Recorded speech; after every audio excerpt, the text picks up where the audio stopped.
লন্ডনে বিএনপি জামাত নেতাদের মধ্যে কি সমঝোতা হলো। আগামী 48 ঘন্টার মধ্যে এই যে দুইজনকে এখনো ধরা হয় নাই, তারা বৈষম্য বিরোধী ছাত্র আন্দোলনের কমিটিতে পাওয়া গেছে। সমন্বয়ক সার্জিস আলম আমাদের প্রমাণ, এখানে হাসনাত আব্দুল্লাহ।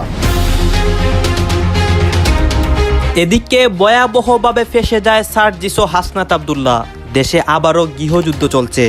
ডক্টর ইউনূসও আতঙ্কে আছেন সেনা প্রধানের সিদ্ধান্ত দেখে। সবকিছুই দেখানো হবে সম্পূর্ণ প্রতিবেদনে। ইউনিফর্ম ও অস্ত্রধারী আরাকান আর্মি বাংলাদেশের 10 কিলোমিটার ভিতরে অনুপ্রবেশ করে বলে, কারণ 8 মাস ধরে আওয়ামী লীগের নেতা কর্মী সমর্থকদের উপর যে অত্যাচার হয়েছে, এখনো যদি গুটিয়ে থাকে তাহলে আওয়ামী লীগের অস্তিত্ব বিপন্ন হবে। যেগুলো আওয়ামী লীগ কিন্তু বিভিন্ন জায়গায় মিছিল করছে। আমাদের প্রধান উপদেষ্টা মিথ্যা বলে আসছেন, তার প্রতি সম্মান জানিয়ে আমি সেই শব্দ উচ্চারণ করতে চাই না। তিনি সত্য গোপন করেছেন, যদি হান্নান মাসুদের কথা সত্য হয়ে থাকে। তাদেরকে চরমভাবে বাজ দিয়ে দিল তাদেরই বাংলাদেশি ভাইরা যারা দেশে রয়েছে। যদিও ভাই আর বলা যাবে না, বাংলাদেশি ভাইয়েরই চরম শত্রু হয়ে গেছে তারা। এই মুহূর্তে দাঁড়িয়েও অনেকে গলা ফাটাচ্ছে, বাংলাদেশ কারুকে তোয়াক্কা করে না। আমরা বাংলাদেশে যখন দেখছি আওয়ামী লীগের নেতাকর্মীরা নানা রকমের দুর্যোগের মধ্যে রয়েছে, অসহায় জীবন যাপন করছে। গতকালকেই আমরা দেখলাম নাটোরে ছাত্রলীগের একজন কর্মীকে শহর জুড়ে অটোরিকশায় উপর করে পেড়ে তার গলার উপরে পা দিয়ে হাত বাঁকিয়ে পুরো শহর ঘুরিয়েছে। দর্শক, এই মুহূর্তে রাজনীতির মাঝ আবারও গরম বক্তব্য এবং পাল্টাপাল্টি বক্তব্য, এমনকি এক পর্যায়ে আজকে তারা পাল্টাপাল্টি সংবাদ সম্মেলন করেছে। যে কোনো মুহূর্তে মাঠের রাজনীতিতেও বড় ধরনের সংঘর্ষের আশঙ্কা আমরা দেখতে পাচ্ছি স্পষ্ট। সবকিছু কৌশলকে ছাড়িয়ে খালেদা জিয়া এবং শেখ হাসিনার মধ্যে একটা গোপন বৈঠক হওয়ার সম্ভাবনা ইতিমধ্যে তৈরি হয়েছে, অথবা সেই গোপন বৈঠকটা হয়ে গেছে। বিভিন্ন জায়গা থেকে আমরা খবর শুনতে পাচ্ছি যে ইতিমধ্যেই আলোচনার জন্ম দিয়েছে যে বিএনপির কারণে আওয়ামী লীগের প্রত্যাবর্তন চলছে বা প্রত্যাবর্তন হতে যাচ্ছে। বাংলাদেশের সেনাবাহিনীও চাচ্ছে বাংলাদেশ আওয়ামী লীগ আবার রাজনীতিতে ফিরে আসুক। এরই সাথে ওয়াকারুজ্জামান এটাও চাচ্ছে বাংলাদেশ আওয়ামী লীগ রাজনীতিতে ফিরে আসুক। এতক্ষণ দেখলেন আজকের খবরের শিরোনাম, আর এখন দেখবেন বিস্তারিত। তো বন্ধুরা, ইতিমধ্যে আজকের খবরের শিরোনাম দেখে কিন্তু আপনারা বুঝতেই পারছেন আজকের খবরটা কতটা গুরুত্বপূর্ণ। দয়া করে কেউ স্কিপ করবেন না। যদিও বর্তমান বাংলাদেশের রাজনীতির অবস্থা বিশাল ভয়াবহ, আপনারা ভিডিও স্কিপ করে দেখলে ভিডিওর কিছুই বুঝতে পারবেন না। তো বন্ধুরা, আজকের ভিডিওটি নিয়ে আমরা পর্যালোচনা এবং তদন্ত করে বেশ কয়েকটি খুবই গুরুত্বপূর্ণ তথ্য এবং ভিডিও ফুটেজ পাই, যা আজকের ভিডিওতে সেগুলোই এক এক করে ধারাবাহিক তুলে ধরবো। যদিও আজকের ভিডিওটা কিছুটা লং হতে পারে, তবে আজকের ভিডিওতে জানতে পারবেন বর্তমান বাংলাদেশের রাজনীতির প্রেক্ষাপট আসলে কোন দিকে যাচ্ছে। যাই হোক বন্ধুরা, চলুন ভিডিওতে আজকে আর বেশি কথা বাড়াবো না, সরাসরি আজকে আমরা চলে যাব মূল ভিডিওতে। আসসালামু আলাইকুম ওয়া রাহমাতুল্লাহি ওয়া বারাকাতুহু। বিএনপি জামাতের ঐক্যের কোনো বিকল্প নেই, আবারও একটি রিপোর্ট করেছে মানবজমিন পত্রিকা। হেডলাইন করেছে, লন্ডনে বিএনপি জামাত নেতাদের মধ্যে কি সমঝোতা হলো। বিস্তারিত লিখেছে এই পত্রিকার দৃষ্টিভঙ্গি থেকে যা লিখেছে, আমি দেখলাম যে এই লেখার মধ্যে রয়েছে প্রচুর পজিটিভ লেখা। দুটি দলের ঐক্যের বিকল্প নাই। আমি ভূমিকা স্বরূপ বলতে চাই, এই দুইটি দলের ভিতরে যদি ঐক্য না থাকে, ভারত এবং আওয়ামী লীগ মিলে আরেকবার সুযোগ পেলে কচুকাটা করবে বিএনপি জামাতের নেতাকর্মীদেরকে। তাই বিএনপি জামাতের নেতা কর্মীদেরকে অনেক হুঁশের মধ্যে থাকতে হবে। বেহুশ হওয়া যাবে না রাজনীতির মাঠে, বেহুশ হওয়া যাবে না সিংহাসনের আশায়। সিংহাসন পেলেও ধরে রাখাটা অনেক কঠিন হবে যদি একে অপরকে বিহাইন্ডে সাপোর্ট না করে থাকে। সরকারে যেই যাবে, নির্বাচনের মাধ্যমে জনগণের ভোটকে, ম্যান্ডেটকে, সমর্থনকে শ্রদ্ধা জানাবে একে অপর। সেই বিষয়ে তারা একটি ঐক্যমতে পৌঁছেছে বলে আমরা মনে করছি। আজকের এই মানবজমিন রিপোর্ট তাই বলছে। প্রিয় দর্শক, আমি রিপোর্টটিতে চলে যাচ্ছি, আপনাদেরকে নিয়ে যাচ্ছি রিপোর্টে কি লিখেছে। বিএনপি জামাতের শীর্ষ নেতাদের বৈঠকে কি আলোচনা হয়েছে তা এখনো অজানা। লন্ডনে বা ঢাকায় কোনো দলের পক্ষ থেকে আনুষ্ঠানিকভাবে কোনো কিছু বলা হয়নি। এ কারণেই হয়তো বিস্তর কৌতূহল। দুপক্ষের মধ্যে দূরত্ব বেড়েছিল, তার কি কিছুটা অবসান হয়েছে? কেন দূরত্ব তৈরি হলো, কারা এর জন্য দায়ী, তা নিয়ে দুই দলের নেতাদের আলোচনা করেছেন, খুঁজেছেন উত্তর। চলমান রাজনীতি ও ভবিষ্যৎ নির্বাচন নিয়ে দীর্ঘ সময় আলোচনা হলেও সুনির্দিষ্ট কোনো সিদ্ধান্তের দিকে হাঁটেননি নেতারা। পর্যবেক্ষকরা পরস্পর বিরোধী অবস্থান থেকে এক কক্ষে বসাটাকে ইতিবাচক বলে মনে করছেন। যারা রাজনীতি পর্যবেক্ষণ করেন তারা মনে করেন যে পরস্পর বিরোধী আলোচনা না করে এক কক্ষে একই সাথে বসাটা খুবই জরুরি বলে মনে করছেন। কারণ দুই দলের মধ্যে উদ্বেগ ছিল বেদনা, একে অপরকে প্রতিদ্বন্দ্বী ভাবতে শুরু করেছিল। গেল সপ্তাহে বিএনপি জামাতের শীর্ষ নেতাদের এক বৈঠকে মিলিত হন, যদিও বৈঠকটি ছিল মূলত মানবিক। তবে 1 ঘন্টার এই বৈঠকে বেশিরভাগ সময় রাজনীতি চর্চা হয়েছে। অসুস্থ বিএনপি চেয়ারপারসন বেগম খালেদা জিয়াকে দেখতে জামাতের আমির ডাক্তার শফিকুর রহমান সেখানে যান। প্রিয় দর্শক, মানবিক বিবেচনা করে জামাতের আমির ডাক্তার শফিকুর রহমান এবং নায়েবে আমির ডাক্তার সৈয়দ আব্দুল্লাহ মোহাম্মদ তাহের দুজনই ডাক্তার গিয়েছেন বেগম খালেদা জিয়ার অসুস্থতার খোঁজখবর নিতে, কিন্তু হয়ে গিয়েছে সেখানে রাজনৈতিক মিটিং। এই কথাটি মানবজমিন পত্রিকা লিখেছে, আমরাও তা জানি। ইতিমধ্যে এই বিষয়ে অনেক কথা বলা হয়েছে, কিন্তু আজকে মানবজমিন পত্রিকা যেভাবে সুন্দর করে লিখেছে, আমি মনে করছি আপনাদের সামনে পত্রিকার রেফারেন্স দিয়ে আরেকবার কথাটা উঠে আসা দরকার। এখানে গুরুত্বপূর্ণ অনেক কথা আছে জামাত বিএনপির নেতাকর্মীদের জন্য। বিএনপির ভারপ্রাপ্ত চেয়ারম্যান তারেক রহমানের বাসায় তারা মিলিত হন। ডাক্তার শফিকুর রহমান ইউরোপিয়ান ইউনিয়নের আমন্ত্রণে ব্রাসেলে গিয়েছিলেন। ইউরোপিয়ান নেতাদের কাছে তারা তাদের অবস্থান তুলে ধরেছেন, জামাত কি চায় তা স্পষ্ট করেছেন। প্রথমবারের মতো অনুষ্ঠানটি এই বৈঠকে তারা অত্যন্ত সফল বলে বর্ণনা করেছেন বিভিন্ন মাধ্যমে। ইউরোপিয়ান ইউনিয়নের বিভিন্ন প্রশ্নের মুখোমুখি হয়েছেন জামাত নেতারা এবং তারা সফল মিটিং করেছেন ইউরোপিয়ান নেতাদের সাথে, এই কথা প্রকাশ করেছেন বিভিন্ন গণমাধ্যমের মাধ্যমে জামাত নেতারা।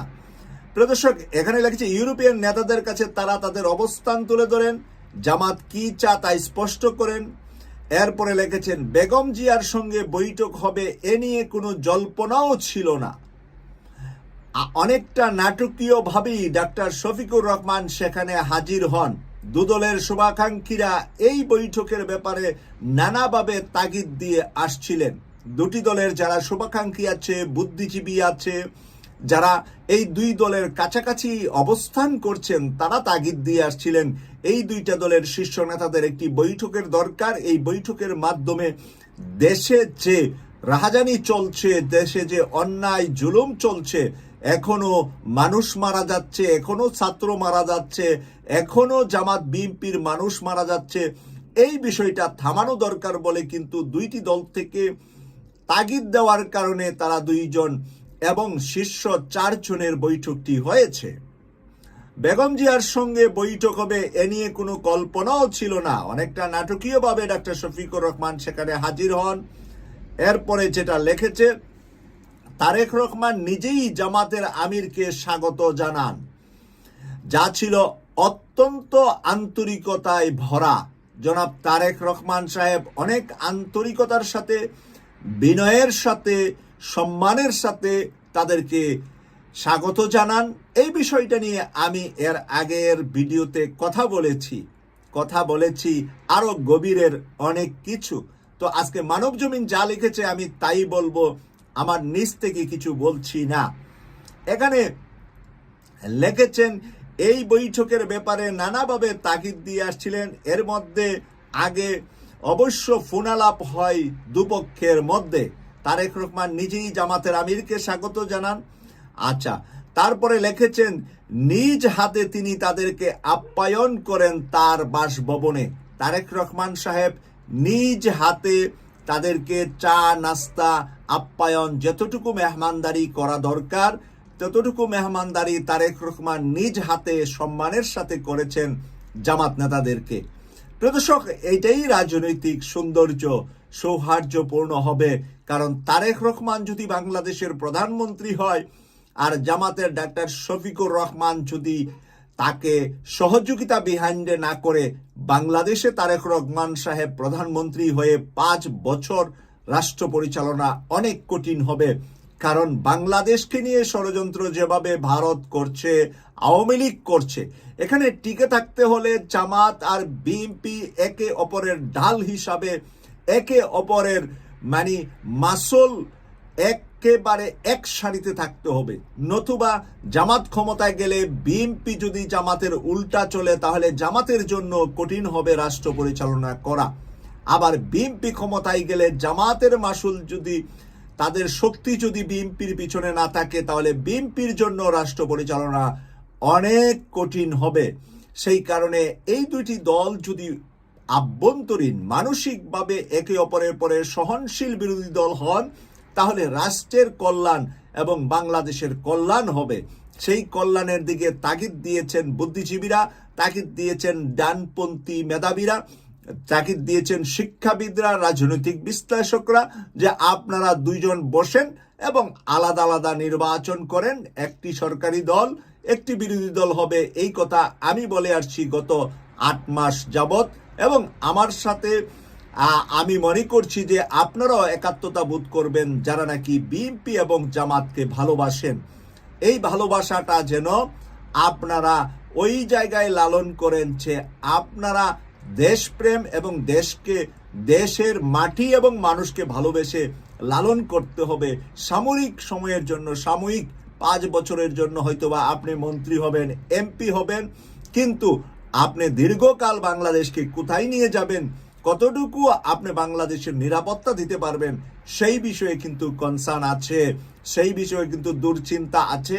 সেই দুশ্চিন্তা থেকে এই দুইটা দল যদি একে অপরের সহনশীল হয় তাহলে আর কোনো শক্তি বাংলাদেশের ভিতরে ঢুকতে পারবে না। এখানে এরপরে লিখেছে অসুস্থ খালেদা জিয়ার শারীরিক অবস্থা কেমন, কিভাবে তার দিন কাটাচ্ছে তা জানার চেষ্টা করেন ডাক্তার শফিকুর রহমান। কবে দেশে ফিরবেন তাও জানতে চান ডাক্তার শফিক।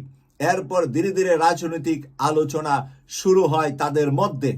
2001 সালের নির্বাচনে বিএনপি জামাতের নেতৃত্বে 4 দলীয় জোট ক্ষমতায় যায়, ক্ষমতায় আসে জোট।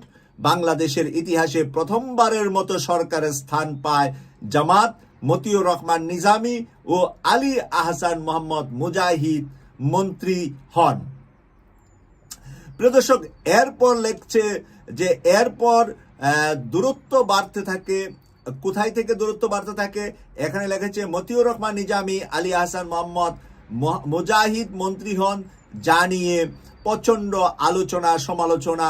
1/11-এর আগ পর্যন্ত তাদের মধ্যে সৌহার্দ্যপূর্ণ সম্পর্ক ছিল বহাল। এরপর থেকে দূরত্ব বাড়তে থাকে। বেগম জিয়া যান কারাগারে, মামলায় জামাত নেতাদের ফাঁসি কার্যকর হয়। জাতীয় আন্তর্জাতিক নানা খেলায় দুদলের ঐক্য ফাটল ধরে। জাতীয় এবং আন্তর্জাতিক নানা খেলায় দুদলের মধ্যে ঐক্যের ফাটল ধরে। অনেকটা প্রকাশ্যেই একে অপরকে দোষারোপ করতে থাকেন। সুযোগ নেয় ফ্যাসিস্ট আওয়ামী লীগ সরকার। সুযোগটা কে নিয়েছে? ফ্যাসিস্ট আওয়ামী লীগ সরকার নিয়েছে। কেন নিয়েছে? জামাত নেতাদের ফাঁসিতে বিএনপির নীরবতা, বেগম খালেদা জিয়া কারাগারে যা, জামাত এখানে নীরবতা নিশ্চয়ই পালন করেছে বলে এখানে মানব জমিন লিখেছেন। কিন্তু প্রিয় দর্শক, বাস্তবতা আমি, আপনি, আমরা সবাই জানি, এবং তখনকার সময়ে যারা রাজনীতিতে সক্রিয় ছিলেন আপনারা জানেন। লন্ডন বৈঠক শেষে বৈঠকে বেগম জিয়া খুব কম কথা বলেন, তবে তার কথাবার্তার মধ্যে ঐক্যের সুর ছিল। এবার যারা বেগম খালেদা জিয়াকে ভালোবাসেন তাদের জন্য এই মেসেজটা very very important. Tarique Rahman আলোচনা এগিয়ে নিয়েছেন। ডাক্তার শফিকুর রহমান বার কয়েক বলেছেন, কোথা থেকে কি হলো জানি না, কিন্তু আমাদের তরফে ঐক্য ভাঙ্গার কোনো চেষ্টা ছিল না। কোথা থেকে কি হয়েছে জানি না, তবে আমাদের তরফ থেকে, জামাতের পক্ষ থেকে ঐক্য ভাঙ্গার কোনো ধরনের চিন্তা ছিল না। বিএনপি নেতাদের বক্তৃতা বিবৃতি পর্যালোচনা করলে এর জবাব খুঁজে পাওয়া যাবে। বিএনপির ওই কাউয়াদের কথা এখানে তুলে ধরেছেন জামাত আমির। তাদের কার কারণে ঐক্য নষ্ট হয়েছে, কর্মীদের ভিতরে দূরত্ব তৈরি হয়েছে, বিভিন্ন ইউনিট বিভিন্ন শাখাতে দূরত্ব তৈরি হয়েছে, এটা জামাত আমির তুলে ধরেছেন। তারেক রহমান তার অবস্থান খোলাসা করেন, বলেন এত বড় পার্টির কোথায় কোন নেতা কি বলেছে তা মনিটর করা সম্ভব নয়, কিন্তু দলের কোনো সিদ্ধান্ত ছিল না আমি যতটুকু জানি। তারেক রহমান সাহেব বলেছেন দলের কোনো সিদ্ধান্ত ছিল না, সিদ্ধান্তবিহীন কাউয়ারা কাকা করেছে, এবার কাউয়াদের কপাল খারাপ হবে। এই বৈঠকের পরে কাউয়ারা অনেকটা চুপচাপ হয়ে গিয়েছে। কাউয়াদের কোনো শব্দ এখন কোনো মিডিয়াতে কিন্তু আপনারা পাচ্ছেন না। আমরাও কাউয়াদেরকে বলতে শুরু করে দেই, কারণ কাউয়াদের অস্তিত্ব আগামী সংসদে বিএনপি দিবে না, এটা স্পষ্ট হয়েছে তারেক রহমান সাহেবের এই কথা থেকে। কিন্তু দলের কোনো সিদ্ধান্ত ছিল না। তারপরে আমি যতটুকু জানি তারেক রহমান সাহেব বলেছেন তখন বেগম খালেদা জিয়া অত্যন্ত স্বল্প কথায় বিএনপি জামাতের ঐক্যের পটভূমি বর্ণনা করেন। উনি তো মাদার, উনি তো সবার বড়, সবার মুরব্বী, তাই বিএনপি জামাত কোথায় থেকে ঐক্য হয়েছিল সেই বিষয়টি আলোচনায় নিয়ে আসেন বেগম খালেদা জিয়া। কারণ সেই বেগম খালেদা জিয়ার টেবিলে বসতেন জামাতের আধ্যাত্মিক নেতা অধ্যাপক গোলাম আজম, সেই টেবিলে এর পরবর্তীতে আমির হয়ে বসেছেন মাওলানা মতিউর রহমান নিজামী, সেই টেবিলে বসেছেন মরহুম আলী আহসান মোহাম্মদ মুজাহিদ, এবং বিএনপির তৎকালীন সেক্রেটারি জেনারেল যারা ছিলেন আব্দুল মান্নান ভুইয়া, অর্থমন্ত্রী এম সাইফুর রহমান, তারা সবাই কিন্তু দুনিয়ার থেকে চলে গিয়েছেন। এটার সাক্ষী হিসাবে এখন কিন্তু বেঁচে আছেন বেগম খালেদা জিয়া। তাই বেগম খালেদা জিয়া পটভূমিটা যেভাবে আনতে পারবেন অন্যরা আনতে পারবেন না, কারণ ওই টেবিলগুলাতে কখন কিভাবে তাদের ভিতরে আন্তরিকতা তৈরি হয়েছিল এই পটভূমি যখন বেগম খালেদা জিয়া তাদের সামনে নিয়ে আসছেন, কারণ যেই তিনজন ছিলেন তিনজনই বেগম খালেদা জিয়ার কাছে সন্তান তুল্য। কারণ ডাক্তার শফিকুর রহমান, সৈয়দ আবদুল্লাহ মোহাম্মদ তাহের, তারেক রহমান, তাদের বয়সের ডিফারেন্স খুবই কম, একে অপরের সাথে খুব বেশি না। যদিও জামাত নেতা জামাত আমিরকে বয়স্ক মনে হয়, প্রিয় দর্শক, সেই কথাটা এর আগের ভিডিওতে আমি বলেছি। তারপরে এখানে লিখেছে নির্বাচনের সময়সীমা নিয়ে দুদলের অবস্থান কাছাকাছি নয়, বিপরীতমুখী। দুদলের মধ্যে দূরত্ব কমাতে কি করণীয় নিয়ে কথাবার্তা হয়, তাদের মধ্যে আরো ধৈর্য, আরো সংযমের উপর জোর দেন তারা। ঢাকায় একটি সূত্র নিশ্চিত করেছে ভবিষ্যতে দুদলের সম্পর্কে ফাটল ধরে এমন কোনো কাজকে প্রশ্রয় দেবে না কেউ।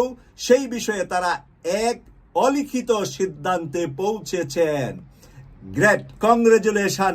আমরা দুইটা দলকে দিচ্ছি, কংগ্রেচুলেশন দিচ্ছি জামাতের আমিরকে, কংগ্রেচুলেশন দিচ্ছি বেগম খালেদা জিয়াকে, কংগ্রেচুলেশন দিচ্ছি জনাব তারেক রহমানকে, কংগ্রেচুলেশন দিচ্ছি ডাক্তার সৈয়দ আব্দুল্লাহ মোহাম্মদ তাহেরকে, যে তারা কোনো ধরনের ফাটল ধরবে, এই ধরনের কোনো কাজ একে অপরের বিরুদ্ধে করবে না।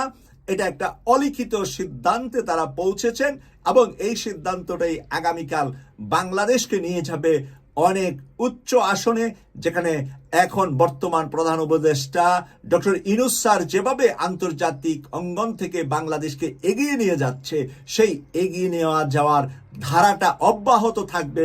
এই আশ্বস্তটা আজকে মানব জমিনের রিপোর্ট থেকে আমরা হতে পারি বলে আমি মনে করছি।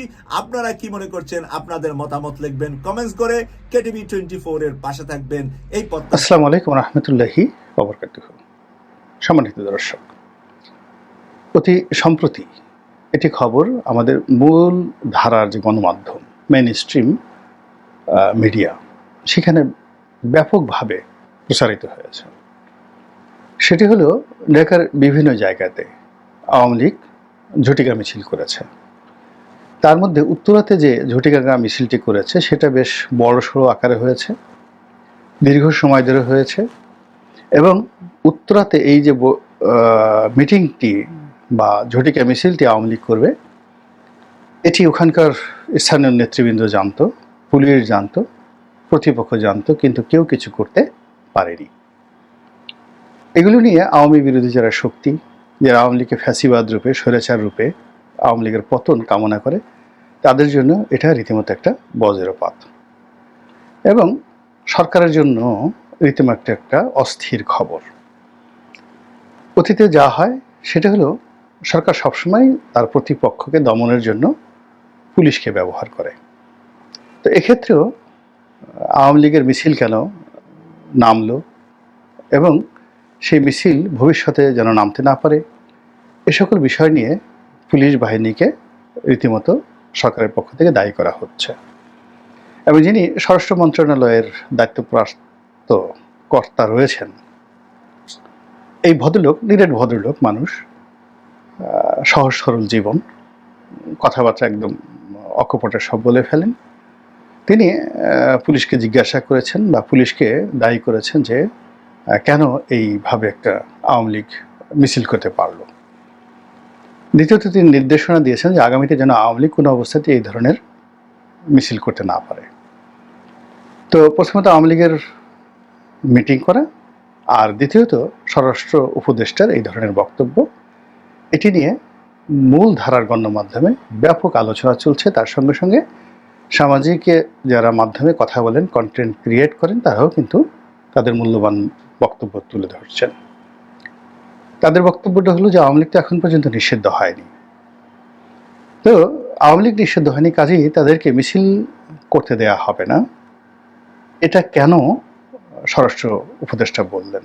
এটা তো তার এখতিয়ার নেই, পুলিশ তো এই কাজ করতে পারে না। এক।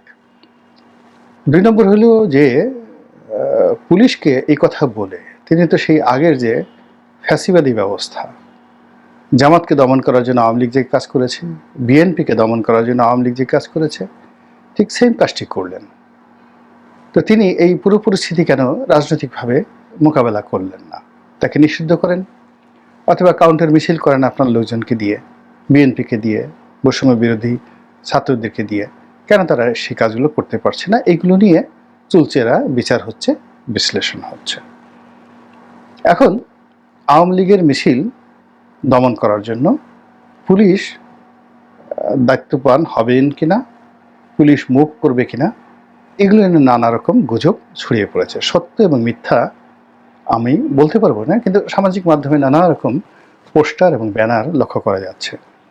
তো সেখানে বর্তমান যে আইজি সাহেব যেটি হয়েছে, সেই আইজি সাহেবকে বলা হচ্ছে ইনি মিস্টার বাহার, পুলিশের মহাপরিদর্শক। তার ছবি দিয়ে একটা বক্তব্য বলা হচ্ছে যে পুলিশ হত্যা এবং থানা লুটের যে ঘটনা, এই বিষয়গুলোর সুরাহা না হলে বা এই সংক্রান্ত মামলা না হলে পুলিশকে আওয়ামী বিরোধী যে মিছিল বন্ধ করার কাছে উৎসাহিত করা যাবে না। তো এই কথা তিনি, তার ছবি ব্যবহার করা হয়েছে, কিন্তু বলা হচ্ছে যে মেট্রোপলিটন পুলিশ কমিশনার বলেছেন। ধরে নিলাম যে পুলিশ এই ধরনের কোনো কথা বলেনি, কিন্তু এটা সামাজিক মাধ্যমে প্রচার করা হচ্ছে। এখন সামাজিক মাধ্যমে এই যে প্রচার করা হচ্ছে, এটা কিন্তু ভীষণ রকম যাকে বলা হয় আলোচিত হচ্ছে, এটা নিয়ে আতঙ্ক ছড়িয়ে পড়েছে, এটা নিয়ে বিতর্ক হচ্ছে। অর্থাৎ বাংলাদেশে যে প্রায় ২৫০০ পুলিশ হত্যাকাণ্ডের শিকার হয়েছেন আগস্ট মাসের ৫ তারিখের আগে পরে, এটার একটা হত্যা মামলা কেন হবে না? কেন এই হত্যায় যারা জড়িত তাদের বিচার হবে না? কেন? থানাগুলো যে লুট হয়েছে, অনেক থানায় হাজার হাজার অস্ত্র, এর মধ্যে অনেকে থানায় অস্ত্র জমা রেখেছে। আমার নিজের কথা বলি, আমার অস্ত্রটাও থানায় জমা ছিল। তো আমার যে থানায় অস্ত্র জমা ছিল, আমি যখন আনতে গেলাম এই কয়েকদিন আগে, তখন ওসি সাহেব বললেন যে স্যার, আপনার সৌভাগ্য, আমাদেরও সৌভাগ্য, অনেক থানায় অনেক অস্ত্র লুট হয়েছে, অনেক প্রাইভেট অস্ত্র লুট হয়ে গেছে, কিন্তু ভাগ্য ভালো আমাদের থানায় এই কাজটা হয়নি। এই জন্যই যে আপনাকে অস্ত্রটা ফেরত দিতে পারলাম, এজন্য কৃতজ্ঞ। এখন এই যে থানার যে ভারী অস্ত্র, তারপর বিভিন্ন ব্যক্তিগত অস্ত্র, এগুলো যে লুট হলো, থানা পুড়িয়ে দেওয়া হলো, থানার যানবাহন পুড়িয়ে দেওয়া হলো, এই মামলাগুলো কেন হবে না? এটা নিয়ে বিভিন্ন মহল থেকে দাবি উঠছে, এবং এই দাবির সঙ্গে সঙ্গে পুলিশকে যত বেশি আপনি অ্যাক্টিভ করবেন, যত বেশি শক্তিশালী হবে, এই দাবি পুলিশের পক্ষ থেকে ১ নম্বর দাবি হিসেবে করা হবে। এবং পুলিশ এখন যে অবস্থাতে, গত সেই ৩ মাসের মধ্যে তারা যেভাবে নিজেদেরকে গ্রুমিং করে ফেলেছে, অনেকটা আত্মবিশ্বাস ফিরে পেয়েছে, এভাবে যদি চলতে থাকে আগামী ৩-৪ মাসের মধ্যে এই থানা লুটের বিষয়ে, অস্ত্র লুটের বিষয়ে এবং পুলিশ হত্যার বিষয়ে অবশ্যই মামলা করার জন্য পুলিশ সর্বশক্তি নিয়োগ করবে।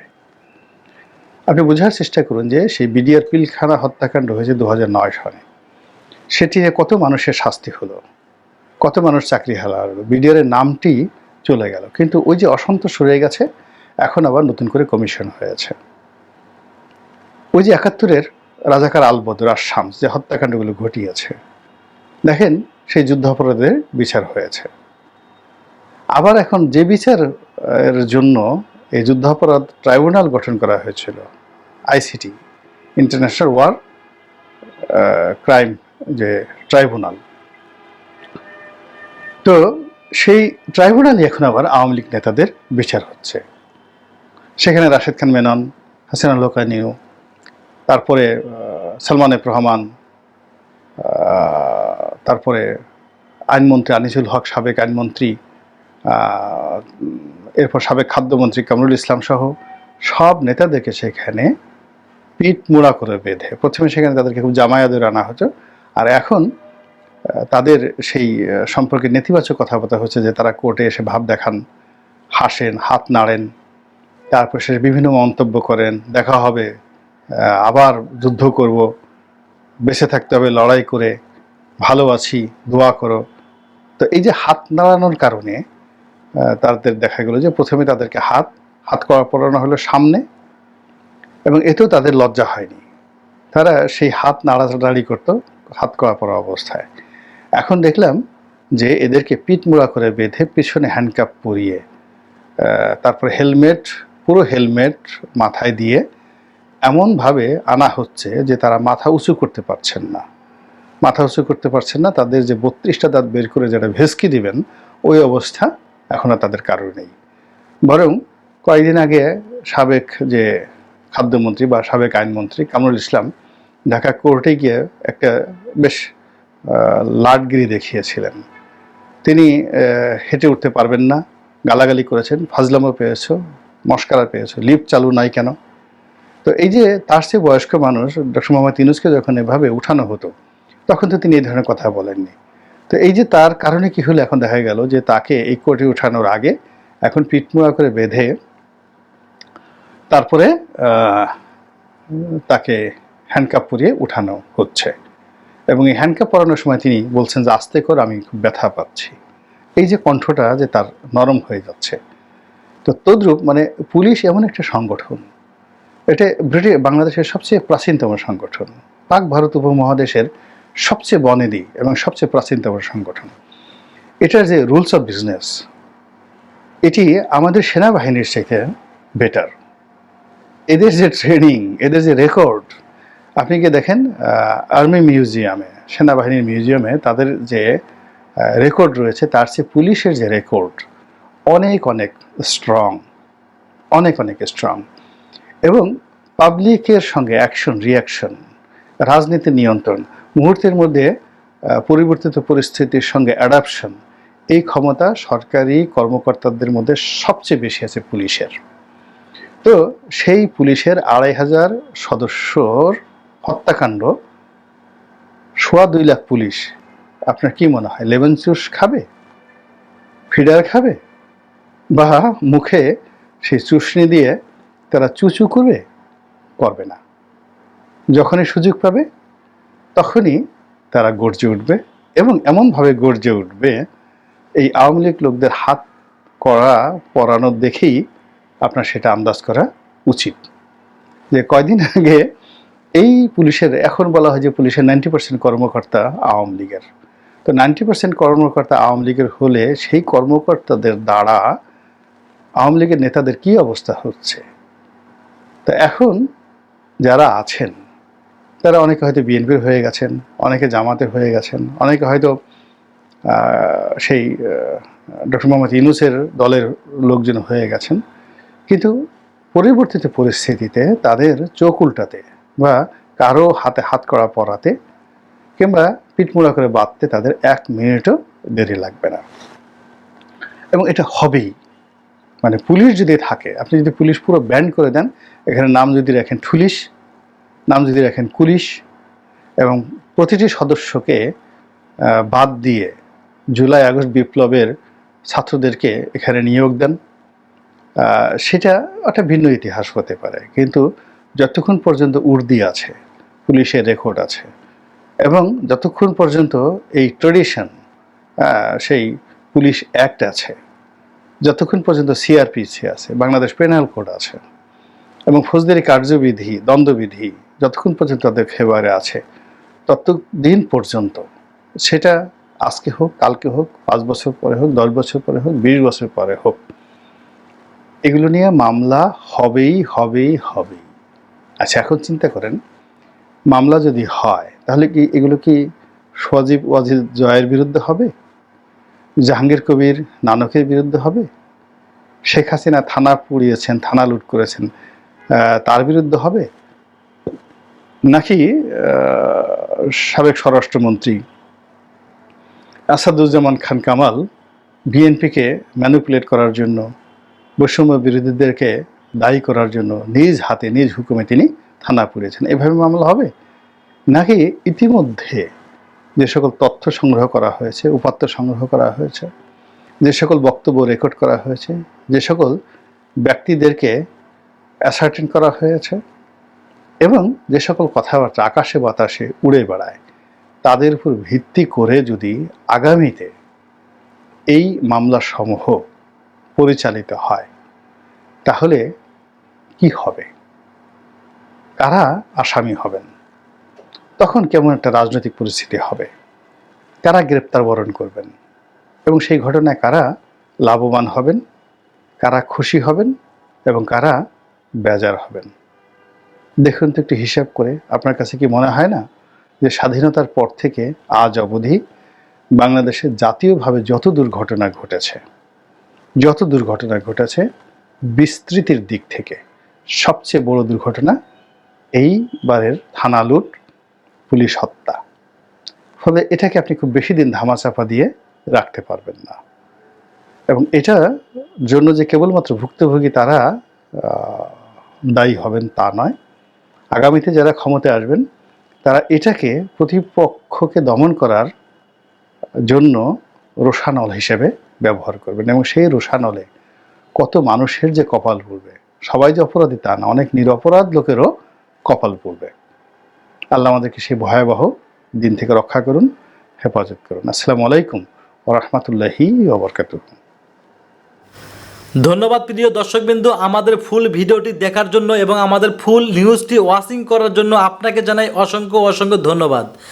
বন্ধুরা, আপনারা কিন্তু ইতিমধ্যে বুঝতে পারছেন আজকের ভিডিওটা দেখে যে কতটা গুরুত্বপূর্ণ একটি ভিডিও ছিল।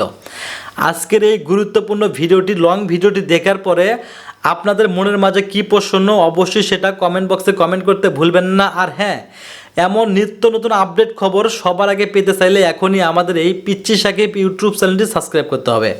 আমাদের এই ইউটিউব চ্যানেলে সর্বপ্রথম নিত্য নতুন আপডেট খবর প্রতি ঘন্টায় ঘন্টায় এবং প্রতি মিনিটে মিনিটে আমাদের আপডেট দেওয়া হয়। তাই আমাদের সাথে যোগাযোগ করতে চাইলে অবশ্যই ডিসক্রিপশনে নাম্বার আছে, আপনি সেখানেও যোগাযোগ করতে পারবেন।